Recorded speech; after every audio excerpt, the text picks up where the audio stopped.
Agriculture ಯೂನಿವರ್ಸಿಟಿಗಳು ಮತ್ತು ಕೆವಿಕೆಗಳು ಮತ್ತು ಇಲಾಖೆಗಳಿಗೆಲ್ಲ ಏನಾಗಿದೆ ಅಂದರೆ ಕೆಮಿಕಲ್ ಫಾರ್ಮಿಂಗ್ ಬಿಟ್ಟರೆ ಬೇರೆ ಮೆಥಡ್ಸ್ ಬಗ್ಗೆ ಅವರಿಗೆ ಗಂಧ ಗಾಳಿ ಗೊತ್ತಿಲ್ಲ. ಸ್ವಲ್ಪ ಸಾವಯವದ ಬಗ್ಗೆ ಇತ್ತೀಚೆಗೆ ಕಲ್ತ್ಕೊಂಡ್ರು, ಬಟ್ ನ್ಯಾಚುರಲ್ ಫಾರ್ಮಿಂಗ್ ಬಗ್ಗೆ ಅವ್ರಿಗೆ ಗಂಧ ಗಾಳಿ ಗೊತ್ತಿಲ್ಲ.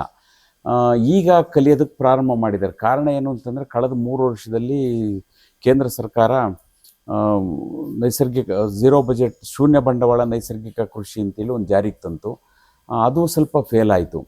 ಆಮೇಲೆ ಮೋದಿಯವರೇ ಇಂಟ್ರೆಸ್ಟ್ ತಗೊಂಡು ರಾಷ್ಟ್ರೀಯ ಮಿಷನ್ ಆಫ್ ನ್ಯಾಚುರಲ್ ಫಾರ್ಮಿಂಗ್ ಅಂತೇಳಿ, national mission of natural farming ಅಂತೇಳಿ ಒಂದು ಸಂಸ್ಥೆನ ಹುಟ್ಟಾಕಿ ಆ ಯೋಜನೆ ಮೂಲಕವಾಗಿ ಇಡೀ ಭಾರತದಲ್ಲಿ ಎಲ್ಲ ಕಡೆ ಈ ನ್ಯಾಚುರಲ್ ಫಾರ್ಮಿಂಗ್ನ ಜಾರಿಗೆ ತರಬೇಕು ಅಂತೇಳಿ. ಅವ್ರ ಕಾರಣ ಏನು ಅಂತಂದರೆ, ಈಗಾಗಲೇ ಏನು ಕೆಮಿಕಲ್ ಫಾರ್ಮಿಂಗ್ ಉತ್ಪಾದನೆ ಮಾಡ್ತಾ ಇದ್ರು, ಆ ಉತ್ಪಾದನೆಗೆ ಬೇಕಾದಂಥ ರಾ ಮೆಟೀರಿಯಲ್ ಹೊರದೇಶದಿಂದ ತರಿಸ್ತಾ ಇದ್ದು, ಅದು ದುಬಾರಿ ಆಗ್ತಾ ಇದೆ.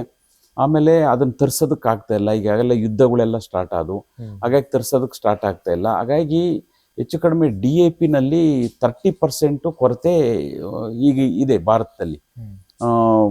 70% ಮಾತ್ರ ಪೂರೈಕೆ ಮಾಡೋದಕ್ಕೆ ಸಾಧ್ಯತೆ ಆಯಿತು. ಆಮೇಲೆ ಯೂರಿಯಾ ಅದರ ಉತ್ಪಾದನಾ ಪ್ರಮಾಣ ಜಾಸ್ತಿ ಆಗ್ತಾ ಇದೆ, ವೆಚ್ಚ ಜಾಸ್ತಿ ಆಗ್ತಾ ಇದೆ.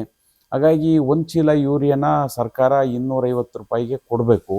ಹಾಗಾಗಿ ಸಬ್ಸಿಡಿ ರೇಟಲ್ಲಿ ರೈತರಿಗೆ ಸಿಕ್ಲಿನ ಕಾರಣಕ್ಕಾಗಿ ಒಂದು 250 ರೂಪಾಯಿ ಕಲೆಕ್ಟ್ ಮಾಡ್ಕೊಂಡು 2,000 ಚಿಲ್ಲರೆ ಹಣನ ಸರ್ಕಾರನೇ ಭರಿಸ್ತಾ ಇದೆ ಸಬ್ಸಿಡಿ ರೂಪದಲ್ಲಿ.